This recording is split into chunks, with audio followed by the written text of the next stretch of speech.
வணக்கம். இது ஐபிசி தமிழின் செய்தி நேரம். முதலில் தலைப்புச் செய்திகள்.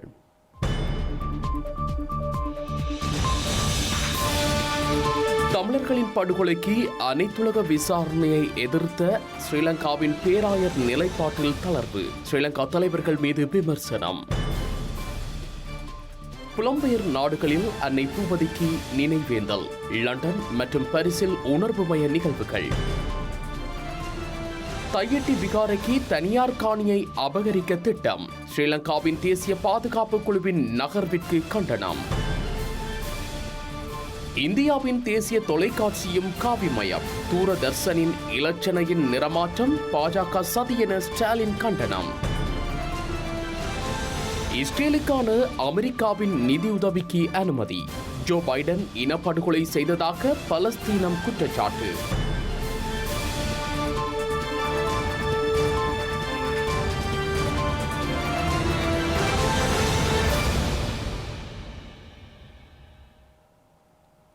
தொடர்ந்து விரிவான செய்திகள். ஸ்ரீலங்கா இராணுவத்தினரால் தமிழ் மக்களுக்கு எதிராக இழைக்கப்பட்ட இனப்படுகொலை உள்ளிட்ட கொடூரங்களுக்கு சர்வதேச விசாரணையை கோரிய போது அதனை எதிர்த்த தமது நிலைப்பாடு தவறு என கொழும்பு மறைமாவட்ட பேராயர் ஹர்தினால் மெல்கம் ரஞ்சித் ஆண்டகை மறைமுகமாக ஏற்றுக்கொண்டுள்ளார். ஸ்ரீலங்காவின் தலைவர்கள் உயிர்த்த ஞாயிறு தாக்குதலுக்கான நீதியை வழங்குவார்கள் என நம்பிக்கை கொண்டிருந்த போதிலும் அதனை அவர்கள் தவிடுபொடியாக்கியுள்ளதாக சர்வதேச ஊடகம் ஒன்றிற்கு வழங்கிய செவ்வியில் அவர் சுட்டிக்காட்டியுள்ளார். நாடுகள் சில ஒன்றிணைந்து உயிர்த்த ஞாயிறு தாக்குதல் குறித்து சர்வதேச விசாரணை ஒன்றை நடத்த வேண்டும் என்ற அழுத்தத்தை பிரயோகிக்கும் வகையில் தீர்மானம் ஒன்றை கொண்டுவர உள்ளதாக தகவல் வெளியாகியுள்ளது. அதன் உண்மைத்தன்மை என்ன என சர்வதேச ஊடகம் ஒன்றிற்கு வழங்கிய நேர்காணலில் ஊடகவியலாளர் வினவியுள்ளார். அதற்கான நடவடிக்கைகளை நாம் மேற்கொண்டுள்ளோம். இதுவரை அது எவ்வளவு தூரம் செயற்பாட்டு ரீதியாக உள்ளது என்பது தெரியாது. யோசனை ஒன்றை கொண்டு வந்து அதனை நிறைவேற்றுவதனூடாக இந்த விசாரணைகள் சர்வதேச மட்டத்தில் செய்வதற்கு அழுத்தம் பிரயோகிப்போம் என எமக்கு சில நாடுகள் வாக்குறுதிகளை வழங்கியுள்ளன. கடந்த காலங்களில் சர்வதேச தலையீடுகளை எதிர்த்த நீங்கள் இந்த விடயத்தில் சர்வதேசத்தின் உதவியை ஏன் நாடுகின்றீர்கள் என்ற கேள்வியை எழுப்ப முடியும். இதற்கு உங்கள் பதில் என்ன எனவும் ஊடகவியலாளர் மற்றொரு கேள்வியை எழுப்பியுள்ளார். நமது நாட்டின் தலைவர்கள் மீது மிகுந்த நம்பிக்கை வைத்த காரணத்தினாலேயே சர்வதேச விசாரணை தொடர்பாக நாம் அவ்வாறு கதைக்க வேண்டிய சூழல் ஏற்பட்டது. எனினும் அந்த நம்பிக்கையை அவர்கள் இல்லாது செய்துவிட்டனர். ஆகவே அந்த இடத்திலிருந்து அப்பால் செல்வதற்கு இடம் இருக்கவில்லை. ஆகவே உலகில் நாம் வாழ்வதற்கு ஏனைய சகோதரர்களின் உதவி அவசியம் என்பதை உணர்ந்து கொள்ள முடிந்தது. புலம்பெயர் நாடுகளில் வார இறுதி நாட்களில் இடம்பெற்று வரும் அன்னை பூபதியின் 36வது ஆண்டு நினைவேந்தல் மற்றும் நாட்டுப்பற்றாளர் நினைவேந்தல் நிகழ்வுகள் பிரித்தானியா மற்றும் பிரான்ஸ் ஆகிய நாடுகளில் இன்று மாலை இடம்பெற்றுள்ளன. பிரான்ஸ் தலைநகர் பாரிஸின் புறநகரான பொண்டி மற்றும் லண்டன் லூசியம் மற்றும் மில்டன் கீன்ஸ் பகுதிகளில் இந்த நிகழ்வுகள் இடம்பெற்றுள்ளன. ஸ்ரீலங்கா இராணுவத்தினரால் தென்னிலங்கையில் தியத்தலாவையில் நடத்தப்பட்ட மகளூர்ந்து பந்தய போட்டியின் போது ஏற்பட்ட விபத்தில் 7 பேர் பலியாகிய துன்பியல் சம்பவம் இடம்பெற்றுள்ளது. காயமடைந்தவர்கள் மருத்துவமனையில் அனுமதிக்கப்பட்டுள்ளதாக ஸ்ரீலங்கா காவல்துறை ஊடக பேச்சாளர் தெரிவித்துள்ளார். பந்தயத்தின் போது மகளூர்ந்து ஒன்று பந்தய திடலை விட்டு விலகி பார்வையாளர்கள் மீது மோதியுள்ளது. இந்த விபத்தில் மேலும் 20க்கும் மேற்பட்டவர்கள் காயமடைந்து மருத்துவமனையில் அனுமதிக்கப்பட்டுள்ளதாகவும் காவல்துறை ஊடக பேச்சாளர் நிகால் தல்துவ மேலும் குறிப்பிட்டுள்ளார். வலிகாமம் வடக்கு பகுதியில் சட்டவிரோதமாக அமைக்கப்பட்டுள்ள தையட்டி திஸ்ஸ ரஜமகா விகாரை அமைந்துள்ள தனியார் காணியை விகாரைக்கு உரித்தாக்குவதை உறுதி செய்யுமாறு தேசிய பாதுகாப்பு தொடர்பான துறைசார் மேற்பார்வை குழு கோரிக்கை விடுத்துள்ளது. விகாரை அமைக்கப்பட்டுள்ள தனியார் காணி உரிமையாளர்களுக்கு வேறு இடத்தில் காணிகளை வழங்குவதற்கு நடவடிக்கைகளை முன்னெடுக்குமாறும் தேசிய பாதுகாப்பு தொடர்பான துறைசார் மேற்பார்வை குழு கடிதம் மூலம் கோரிக்கை விடுத்துள்ளது. சிங்கள பேரினவாத கடும்போக்குவாதியான சரத் வீரசேகரவை தலைமையாக கொண்ட தேசிய பாதுகாப்பு தொடர்பான துறைசார் மேற்பார்வை குழுவின் செயலாளர் குறித்த கடிதத்தை அனுப்பியுள்ளார். 1 மாத காலத்திற்குள் குறித்த செயற்திட்டத்தை முன்னெடுக்குமாறு குறிப்பிட்டு வலிகாமம் வடக்கு பிரதேச செயலாளருக்கு கடிதம் மூலம் இந்த கோரிக்கை விடுக்கப்பட்டுள்ளது. வெலிகாமம் வடக்கில் உள்ள திஸ்ஸ ரஜமகா விகாரை அமைக்கப்பட்டுள்ள காணி பிரச்சினை தொடர்பில் அண்மையில் சரத் வீரசேகர தலைமையிலான தேசிய பாதுகாப்பு தொடர்பான துறைசார் நாடாளுமன்ற குழுவில் தீர்மானம் எடுக்கப்பட்டுள்ளது. இந்த காணி பிரச்சனையானது இன முரண்பாடுகளை மையப்படுத்தி இருந்தாலும் அது தேசிய பாதுகாப்பிற்கு அச்சுறுத்தலாக அமைந்திருப்பதாலும் ஆழமாக ஆராயப்பட்டுள்ளது. அதன் அடிப்படையில் விகாரையை சுற்றியுள்ள காணிகளையும் விகாரை அமைந்துள்ள எல்லைக்குள் உள்ள காணிகளையும் அளவீடு செய்து விகாரை உள்ள பகுதியில் தனியார் காணிகள் காணப்படுமாயின் அதற்கு பதிலாக அருகாமையில் உள்ள வேறு பொருத்தமான காணிகளை அவர்களுக்கு வழங்குவதற்கு கோருமாறு தீர்மானிக்கப்பட்டுள்ளது. மேலும் திஸ்ஸ ரஜமகா விகாரைக்கு சொந்தமான காணியினை முன்னுரிமை அடிப்படையில் விகாரைக்கு வழங்குவதோடு அந்த நடவடிக்கைகளில் முன்னேற்றம் சம்பந்தமாக அடுத்த 1 மாத காலத்திற்குள் தேசிய பாதுகாப்பு தொடர்பான துறைசார் மேற்பார்வை குழுவிற்கு தெரியப்படுத்த வேண்டும் என வெலிகாமம் வடக்கு பிரதேச செயலாளருக்கு கடிதம் மூலம் கூறப்பட்டுள்ளது. பெருந்தோட்ட மக்கள் முகம் கொடுத்து வரும் பிரச்சினைகள் மற்றும் அவர்கள் எதிர்கொள்ளும் சில சவால்களை உரியவாறு கையாள்வதற்கான இலக்கிடப்பட்ட நடவடிக்கைகளின் அவசியம் குறித்தும் உலக வங்கி அதிகாரிகளுடன் கலந்துரையாடியுள்ளதாக ஸ்ரீலங்கா நீர்வளங்கள் மற்றும் பெருந்தோட்ட உட்கட்டமைப்பு அபிவிருத்தி அமைச்சர் ஜீவன் தொண்டமான் தெரிவித்தார். இதன்போது மலையக தொழில்துறை, கல்வி, பெண் முயற்சியாளர்களை ஊக்குவித்தல் போன்ற பல்வேறு விடயங்கள் தொடர்பில் கலந்துரையாடியதாகவும் ஜீவன் தொண்டமான் தெரிவித்துள்ளார். சர்வதேச நாணய நிதியம் மற்றும் உலக வங்கி குழுமத்தின் 2024 ஆண்டிற்கான கோடைக்கால கூட்டத்தொடர் கடந்த 15ஆம் தேதி வாஷிங்டனில் ஆரம்பமான நிலையில் 17ஆம் தேதி தொடக்கம் 19ஆம் தேதி வரை முக்கிய அமைச்சரவை மட்ட கூட்டங்கள் நடைபெற்றிருந்தன. இந்த கூட்டத்தில் ஸ்ரீலங்கா நீர்வளங்கள் மற்றும் பெருந்தோட்ட உட்கட்டமைப்பு அபிவிருத்தி ராஜாங்க அமைச்சர் ஜீவன் தொண்டமானும் கலந்து கொண்டிருந்தார். இதுகுறித்து தனது எக்ஸ் தளத்தில் பதிவிட்டிருக்கும் அமைச்சர் ஜீவன் தொண்டமான் இலங்கையின் நீர்வளங்கள் துறையின் புதிய செயற்திட்டம் ஒன்றை அறிமுகப்படுத்துவதை முன்னிறுத்தி உலக வங்கியின் நீர்வளங்கள் பிரிவுடன் நெருங்கி பணியாற்றி வருவதாக தெரிவித்துள்ளார். நீர்வளங்கள் துறையில் தாம் முன்னெடுத்து வரும் மறுசீரமைப்புகளுக்கு ஆதரவளிக்கக்கூடியவாறான புதிய செயற்திட்டம் ஒன்று குறித்து இணக்கப்பாடு எட்டப்பட்டதாகவும் அவர் குறிப்பிட்டார். இதேவேளை பெருந்தோட்ட மக்கள் முகம் கொடுத்து வரும் பிரச்சினைகள் பற்றியும் அவர்கள் எதிர்கொள்ளும் சில சவால்களை உரியவாறு கையாள்வதற்கான இலக்கிடப்பட்ட நடவடிக்கைகளின் அவசியம் குறித்தும் உலக வங்கி அதிகாரிகளுடன் கலந்துரையாடியதாக அவர் தெரிவித்துள்ளார். குறிப்பாக தொழிலாளர்களின் திறனை மேம்படுத்துவதற்கான தொழில் பயிற்சி நிலையங்களை விஸ்தரிப்பதற்கான உதவி, சிறுவர்களின் போஷணை, கல்வி மற்றும் பாதுகாப்பு ஆகியவற்றை கண்காணிப்பதற்கு ஏதுவான ஆரம்ப சிறுவர் பராமரிப்பு செயற்திட்டங்களை கட்டியெழுப்புதல், பெண் முயற்சியாளர்களை ஊக்குவிக்கக்கூடிய இலக்கிடப்பட்ட நிதி உதவி திட்டங்களை அறிமுகப்படுத்துதல் என்பன பற்றி ஆராயப்பட்டதாகவும் ஜீவன் தொண்டமான் சுட்டிக்காட்டியுள்ளார். அதோடு பின்தள்ளப்பட்ட சமூகங்களின் நீர், சுகாதாரம் மற்றும் சேவை வழங்கல் தேவைகளை பூர்த்தி செய்யக்கூடியவாறான பெறுபேற்றை அடிப்படையாக கொண்ட நிதியுதவி செயற்திட்டத்தை சகல தரப்பினருடனும் இணைந்து முன்னெடுக்க இருப்பதாகவும் அவர் தெரிவித்துள்ளார். பெருந்தோட்ட தொழிலாளர்களுக்கான வேதன அதிகரிப்பை கோரியும் பெருந்தோட்ட நிறுவனங்களின் அராஜகமான போக்கை கண்டித்தும் மலையகத்தின் பல்வேறு இடங்களில் இன்று போராட்டங்கள் முன்னெடுக்கப்பட்டுள்ளன. சம்பள நிர்ணய சபை எதிர்வரும் 24ஆம் தேதி கூட உள்ள நிலையில் இலங்கை தொழிலாளர் காங்கிரசின் ஏற்பாட்டில் குறித்த ஆர்ப்பாட்டம் முன்னெடுக்கப்பட்டுள்ளது. மலையக பெருந்தோட்ட தொழிலாளர்களுக்கு நாளொன்றிற்கான அடிப்படை சம்பளமாக 1700 ரூபாவை வழங்குமாறு வலியுறுத்தி மலையக நகரங்களில் இன்று போராட்டங்கள் முன்னெடுக்கப்பட்டுள்ளன. சம்பள உயர்வு கோரிய போராட்டத்திற்கு குடிசார் சமூக அமைப்புகள் மற்றும் நகர வர்த்தகர்கள் ஆதரவு வழங்கியுள்ளனர். போராட்டத்தில் ஈடுபட்டவர்கள் கருப்பு கொடிகளை பறக்கவிட்டு தமது ஆதங்கத்தை வெளிப்படுத்தியுள்ளனர்.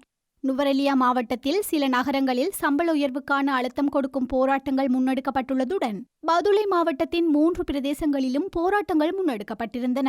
அத்துடன் கண்டி மற்றும் இரத்தினபுரி மாவட்டங்களின் சில இடங்களிலும் போராட்டங்கள் முன்னெடுக்கப்பட்டுள்ளமை குறிப்பிடத்தக்கது. இலங்கை தொழிலாளர் காங்கிரசின் உறுப்பினர்கள் தன்னை தாக்க முயற்சித்ததாக ஐக்கிய மக்கள் சக்தியின் கண்டி மாவட்ட நாடாளுமன்ற உறுப்பினர் வேலுக்குமார் குற்றம் சுமத்தியுள்ளார்.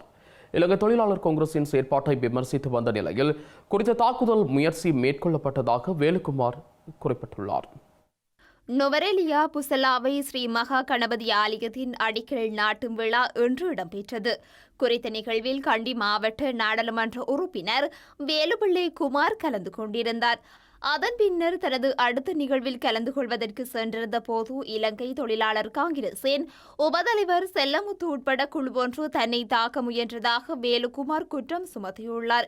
பெருந்தோட்ட தொழிலாளர்களின் சம்பள பேச்சுவார்த்தை தொடர்பான இலங்கை தொழிலாளர் காங்கிரசின் இரட்டை முகத்தை ஊடகங்களிலும் நாடாளுமன்றத்திலும் வேலுக்குமார் வெளிப்படுத்தி வந்தமையே குறித்த தாக்குதலை மேற்கொள்ள காரணமாக இருந்ததென வேலுக்குமார் சுட்டிக்காட்டியுள்ளார்.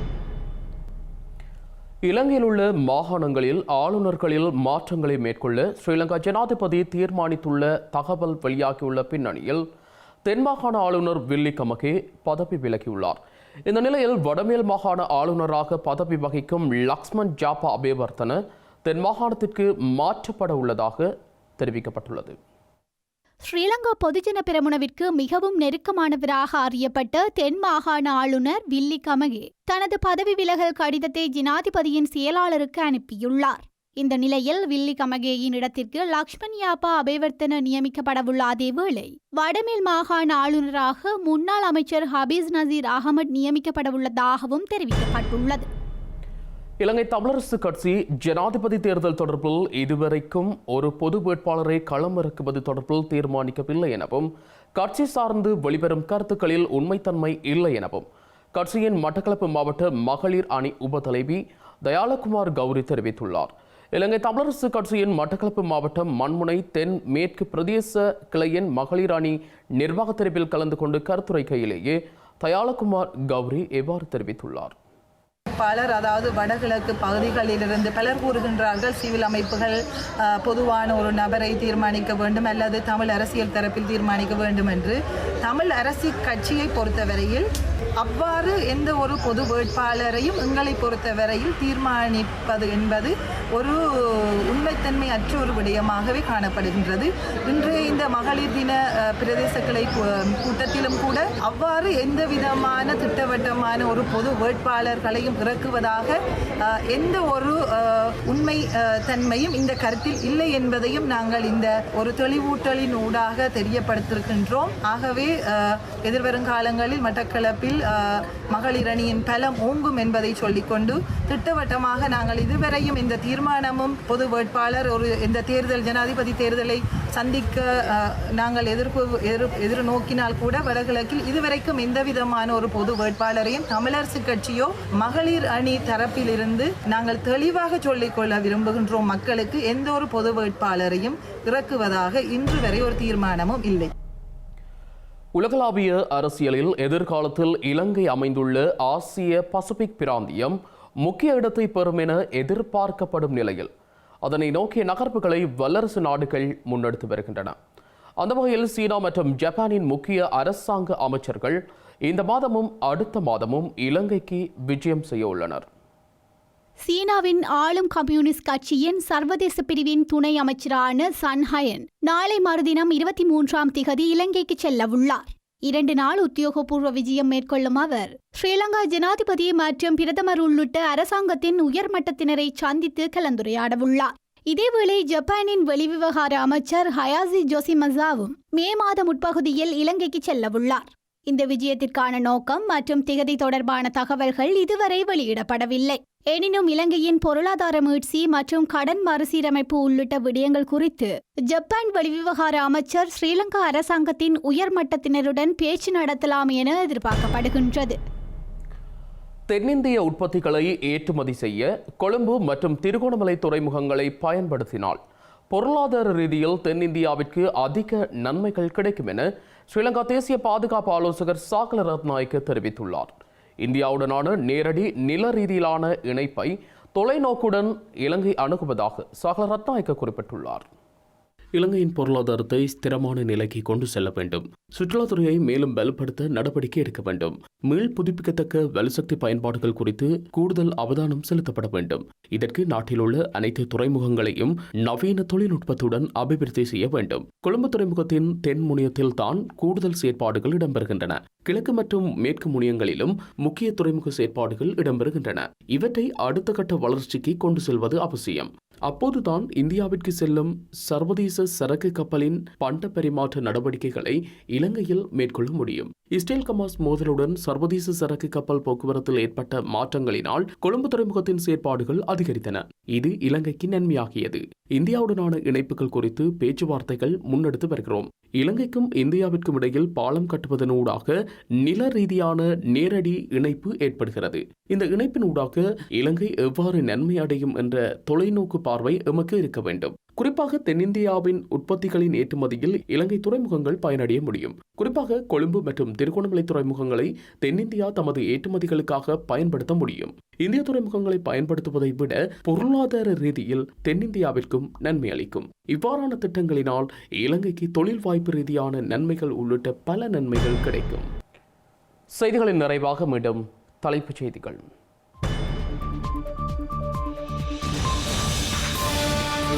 தமிழர்களின் படுகொலைக்கு அனைத்துலக விசாரணையை எதிர்த்த ஸ்ரீலங்காவின் பேராயர் நிலைப்பாட்டில் தளர்வு. ஸ்ரீலங்கா தலைவர்கள் மீது விமர்சனம். புலம்பெயர் நாடுகளில் அன்னை பூபதிக்கு நினைவேந்தல். லண்டன் மற்றும் பாரிஸில் உணர்வுமய நிகழ்வுகள். தையட்டி விகாரைக்கு தனியார் காணியை அபகரிக்க திட்டம். ஸ்ரீலங்காவின் தேசிய பாதுகாப்பு குழுவின் நகர்விற்கு கண்டனம்.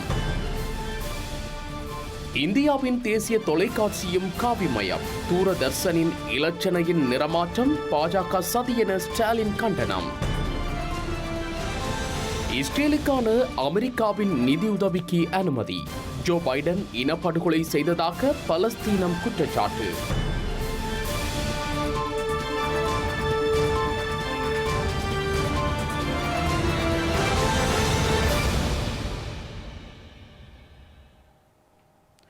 இத்துடன் ஐபிசி தமிழின் செய்தி நேரம் நிறைவடைகின்றது. உடனுக்குடன் செய்திகளை அறிந்து கொள்ள IBC Tamil.com என்ற நமது இணையதளத்தை பார்வையிடுங்கள். வணக்கம்.